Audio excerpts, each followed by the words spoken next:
On a farm 30 minutes south of Johannesburg, we find one of the all-time great boxing trainers, Ali Basheer. Basheer is a connoisseur of boxing talent and has a keen eye for young up-and-coming fighters.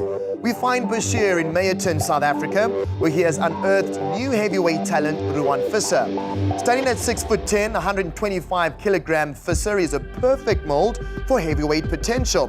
To get him up to speed with the world of heavyweight fighters, Basheer has recruited Visser to join former world heavyweight boxing champion Vladimir Klitschko at his Austrian training camp ahead of his title fight against Anthony Joshua in April. Basheer gives us his thoughts on Ruan Visser and the state of world boxing and what we can expect from Joshua and Klitschko from the 90,000-seater at Wembley Stadium. This is going to be the fight of the year as two of the world's toughest fighters go all out for the title. Catch all the big fight action right here on Kwese Sports, live and exclusive on April 29th. I've always been big on the heavyweight division.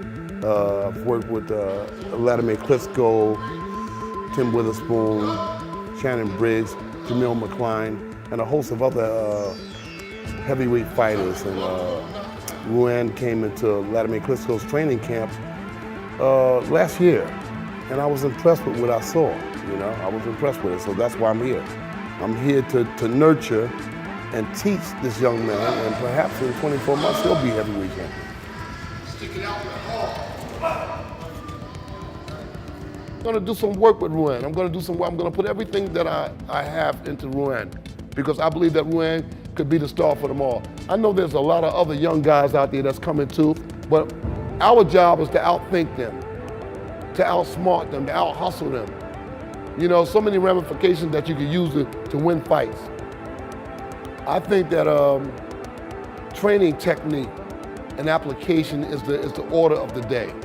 If a student has a proper teacher showing him the pitfalls, the additions and applications, like Kenny Rogers said, you gotta know when to hold them, know when to fold them. You have to know those things. And a lot of people in boxing today does not recognize those things. I watched the fight between Andre Ward and Kovalev, and I didn't agree with the decision. I didn't agree with it, I like Andre Ward, but I thought that Kovalev should have got the decision. He's done enough. I don't think that Andre Ward did enough to take the title from the champion, And I have respect for Andre Ward. He's a very good fighter, and I think that he could possibly beat Kovalev, but I think that the decision was wrong.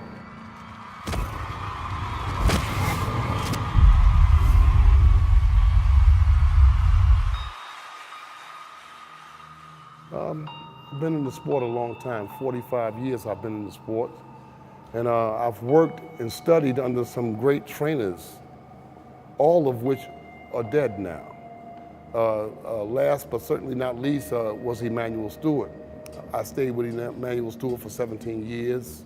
Walter Smith, Bill Miller, Luther Burgess, Carmine Graciano, Lee Black, and the list, Tommy Parks, and the list goes on and on and on and on. I studied under those guys. I studied the hard way. I came up the hard way, and I learned. I learned from the best. The old school adage is something that's absent, that's missing from boxing now. In boxing now, I think that the so-called trainers are looking to steal the spotlight from the actual principles. The boxer, the so-called trainers now, there's a lot of flash and a lot of talk and a lot of showmanship, but I don't see any real skills coming from them. They can't teach skills because they had nobody to teach them. So, that's the big problem in boxing. It's a really, really big problem here in South Africa, in Ukraine, in Russia, in America. There's a lot of hotshot personalities, you understand? You look at Guerrero, the Guerrero father, Shane Mosley's father, the different fathers that's in boxing. They're looking to steal the spotlight from the youngsters. And it seems to be more about the so-called teachers than it is about the principles. I think there's a lot of unnecessary stuff that's going on in boxing today, such as the conditioning coach. Conditioning coaches created a job for himself to live off of boxers. They come in, they check the pulse, they got a diet for the boxer, and they tell the boxer, oh, when you get to the 8th or 9th or 10th round, you're going to be able to explode. How can they say what a boxer is going to be able to do? And they've never done it. But they assure the boxer, oh, if you follow this diet or if you follow this routine, you're going to be able to explode. And when that time comes, and they can't do it because they don't know. I'm looking back. You say Floyd Mayweather says that he's TBE, the best ever. All right, Floyd Mayweather is 39-0. I thought that he lost the Castillo fight. I thought he lost the Castillo fight, the first Castillo fight. I thought he lost that. And all the punch stats and all the film tells you, it's right there in the film. But somehow the judges gave it to Floyd Mayweather. So he says he's TBE. He's the best ever. You know, he's better than Muhammad Ali. He's better than Ray Robinson. He's the best ever. Floyd Mayweather is 40 years old now. And he was 39-0 when his career stopped. Sugar Ray Robinson was 133-1 at 21 years old. So I'm trying to figure out, okay, Ray Robinson was 133-1. He lost one fight out of 133 fights when he was 21. So how is Floyd Mayweather the best ever? So this is what I'm pointing out now. And what I'm pointing out now is that there's a lot of celebrityism, pomp and glitter, but no real substance. Here in South Africa, New Zealand, Australia, United States, it's a bunch of people around that's making themselves seem important, that makes themselves seem knowledgeable. And if you had a program right now to question them on the ramifications of boxing, they could not answer. I was training before 1975. I carried a spit bucket for 5 years in the Muhammad Ali training camp before I gave instruction to an amateur boxer. I was there just listening and watching for 5 years. 1970, I came to Muhammad Ali's training camp. Well, Matthew Saad Muhammad. Matthew Saad Muhammad was one of the dynamic light heavyweight champions of all time. And I began working with him, training undercard fighters, wrapping hands, gloving up, just learning, just hanging around the gym, learning. And I began to become a tutelage man at 1975. Yes, I was a boxer. I had my first 3 fights in 1959. My first 3 amateur fights was in 1959. And guess what? I lost all 3 of those fights. But I learned. I got stopped twice in 2 of those fights because the guy that was training me was putting me in over my head. He was putting me in. At that time, everybody could fight. Everybody could fight. So I had a tough way to go, you know? And I lost the first 3 fights, but I learned from those losses, you know? I learned how to adapt. I learned how to adjust. I learned what pain was, you know? I learned what it was to get up off the floor and continue to fight. I learned what it was to maintain and keep my composure, you know? I said, I can't panic every time I get hit. So you learn from being there. You learn from adjustment. You know, boxing now, like I said, is a lot of talk. You got a bunch of guys there talking, but those guys have never experienced what it is to be cut. You understand? Those guys don't know what it is to have stitches in your mouth, to have 27 stitches in your lip, and can't eat nothing but soup. Those guys don't know what a broken nose, a broken jaw is. They don't understand that. You understand? I've been through that, so I know. Well, you know, a lot of times the boxers themselves are mindless people. You know, most of them are young people. You know, they get caught up with the wrong crowd. You know, the people around them. It's always like that in the music industry, in the boxing industry.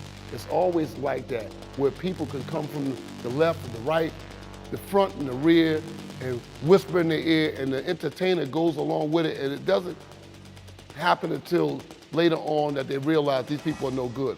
But it comes so late in their careers that it doesn't matter. You know, they've been fleeced for their money. The people in Muhammad Ali's camp and so many other boxers' camp, they knew Muhammad was done, but how do I make a living without him? So yeah, you're the greatest, yo, come on, keep fighting. Keep fighting, go ahead, keep fighting, get your brains knocked out. Because I have got to keep making money off of you. And then when it's all said and done, when all the applause and banner and all that stuff is gone, there's nobody around. They're moving on. They're like fleas on a dog. When the dog dies, the fleas jump off and find another host. And I feel so bad for the fighters because the fighters think that these people love them and they can't see.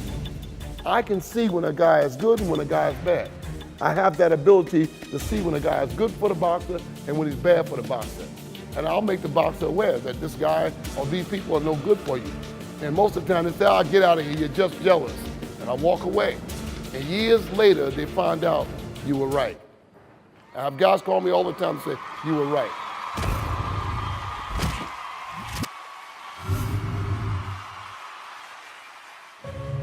Boxing is in a bad place because of the powers that be. The powers that be allowed us here. You can't go into rugby, the NBA, the NHL, none of those sports. You cannot go into those sports unless you have what? Credentials. You know, you don't have credentials, you can't come in. You can't come in and be a coach of rugby, basketball, football, baseball, soccer. You gotta have credentials. You gotta have some proof that you've been somewhere and done something. But boxing, you can come into boxing straight off the street. Straight off the street, you can come into boxing. And the powers that be, you take this Lamont Peterson out of DC. Lamont Peterson hasn't had a fight since 2015. But yet and still, he's getting ready to fight for a world title. So what about those people who's been fighting since 2015? What about their opportunity to fight for the title? So it's more about who you're aligned with than about your skills. Lamont Peterson is coming, he hasn't had a fight since 2015. How do you qualify for a title? You take Adrian Broner. Adrian Broner lost to Sean Porter. His very next fight, he fights for the title against a guy that no one has ever heard of and no one will ever hear of again. So you're putting guys in fights, you know, qualifying them. How do you get a title shot and you just lost your last fight? So the powers that be are hurting the sport of boxing, you know? What I'm trying to teach Ruan is good old-fashioned work ethic. You know, nobody's gonna give you nothing. You've gotta listen and you gotta learn in this gym. You understand? And it takes a lot. It takes a lot. You know, it takes a lot of sacrifice, a lot of road work, a lot of stuff. Boxing is a lonely sport. It's a bastard sport. It's an unforgiving sport. Those roads and those mountains, they're unforgiving. They're on the body, on your knees, on your hips. Those roads are unforgiving. Those roads don't give a damn about the person that's out there doing it. So you have to learn and grasp what you can while you're in a position to do it. You know, Ruan is 26 years old. So I say that he's got 7 years, 7 good years. If he wants to continue after that, fine. You understand? If he takes care of his body, if he treats himself right, if he's disciplined, he can go after that. But I say he has a window for 7 years. You understand? 7 years. And after that, either he makes it, he makes his mark inside that 7 years, or he goes away.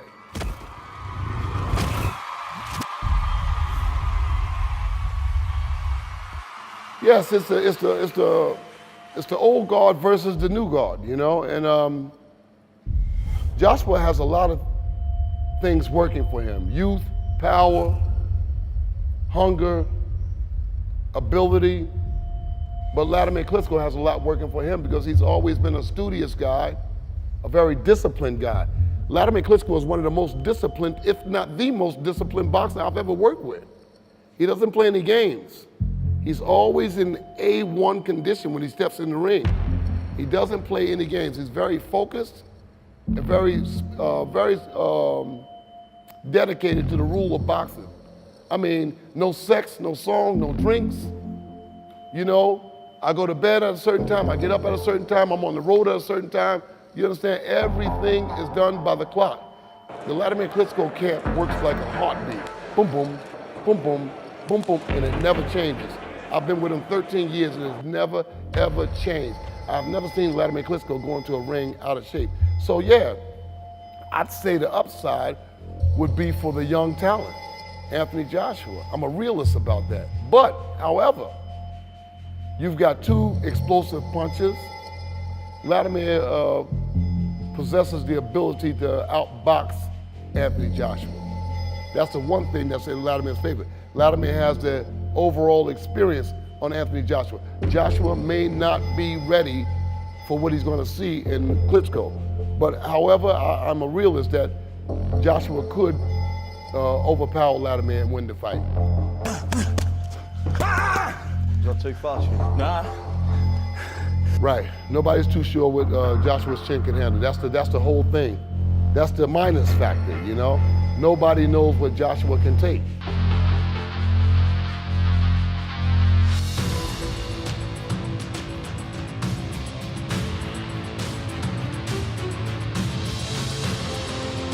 Joshua's a very green fighter.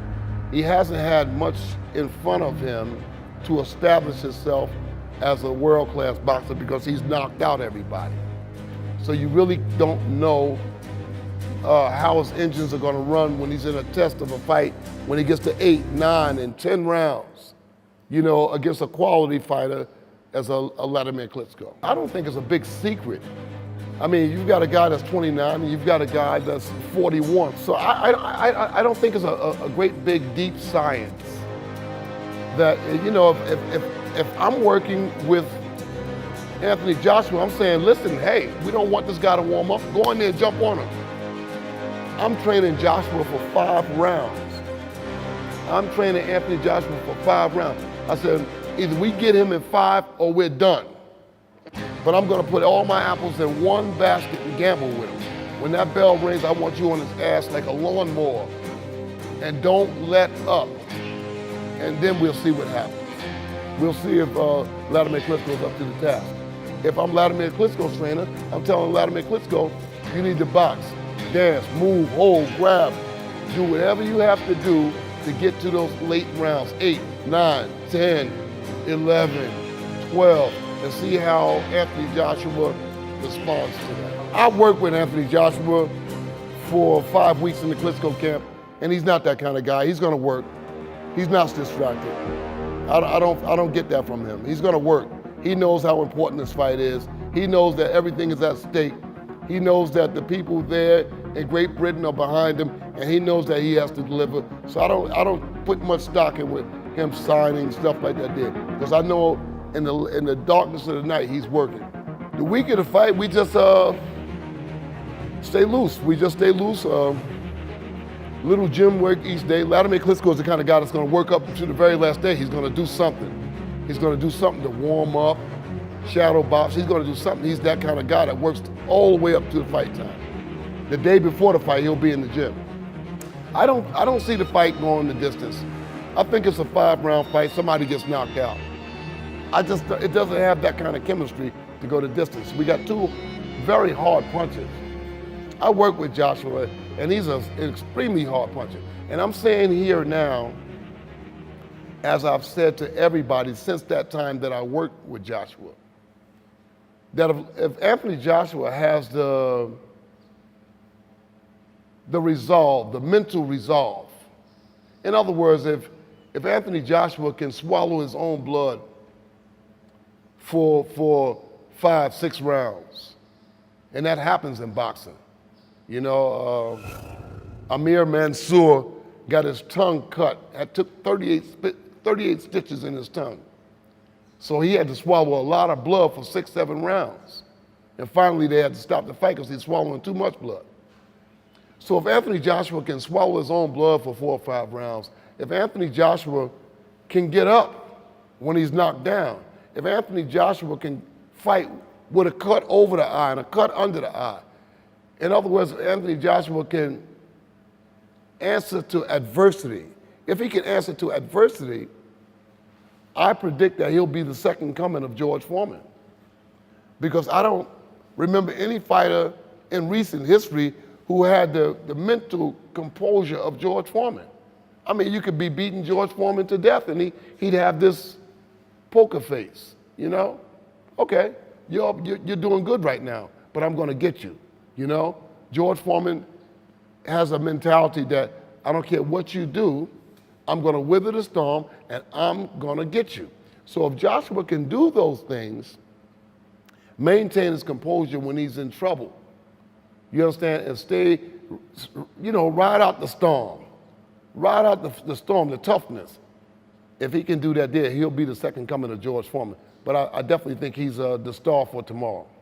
Whether he wins the Klitschko fight or not, I predict that Anthony Joshua is the star for tomorrow. In fact, I told Dillian White. Dillian White confronted me because I did an interview with the British press.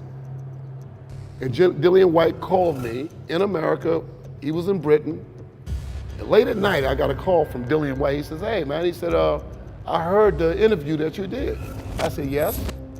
He said, you picked Joshua to win? I said, yeah, I picked Joshua to win. I said, there's no disrespect to you, but I told you to your face that you was out of boxing for 2 years because you had taken some over-the-counter drug that the British Association had banned. It was a banned substance. So they gave you a 2-year suspension. After 2-year suspension, you came back and you fought 5 meaningless fights. And I told you to your face that those 5 fights are not enough to prepare you for Anthony Joshua. You should let the Anthony Joshua fight go and work on styles to prepare you for the Anthony Joshua fight.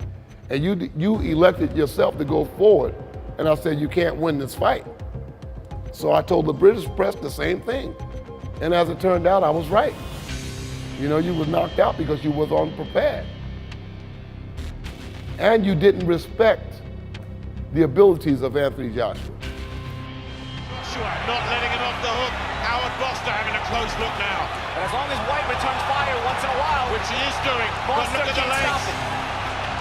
There's a grin from White, but the legs are betraying him, and down he goes. He's hurt. The way he went down. Surely no way up here. You know, they were going back and forth in the training camp. I had to bring the two of them together and said, listen, this training camp is about Vladimir Klitschko. You guys are here to aid Vladimir Klitschko in preparation, not to be in the camp tit for tat, to be in a pissing contest. So either you stop it or you go back to Britain. But it wasn't, at that time, it wasn't Joshua, it was Dillian, because Dillian wanted to fight. And he got to fight, and you see what happened, so. Joshua has the perfect look to be the star for tomorrow. But Vladimir Klitschko is still there until this fight is done, and on April 29th, we don't know, we won't know until it's all said and done. But my guess is that Vladimir Klitschko will find a way. He's resourceful, he knows he's at the end of the road, so the old tiger is gonna go out with a bang. I think that he stands a good chance of outpointing Anthony Joshua, but I am real. He's got to get past those first 5 rounds. The first 5 rounds is going to be a really, really bad storm, you know? If Vladimir Klitschko should lose this fight, I think that it would be wise for him to call it a day and walk away. He has nothing to prove. You know, he's been in the saddle a long time. He's been there a long time, and he doesn't have anything else to prove. He's been there. He's been champ for 10 years, so he doesn't have anything to prove. I'll be ready for anybody that comes here. I don't care what the press says. I don't care what the pundits say.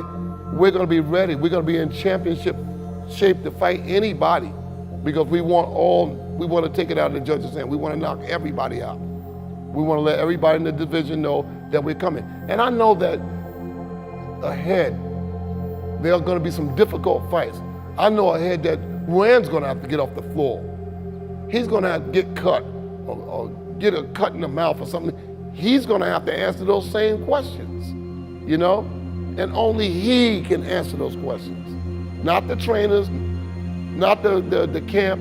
He's gonna answer those questions. That's what I'm preparing for.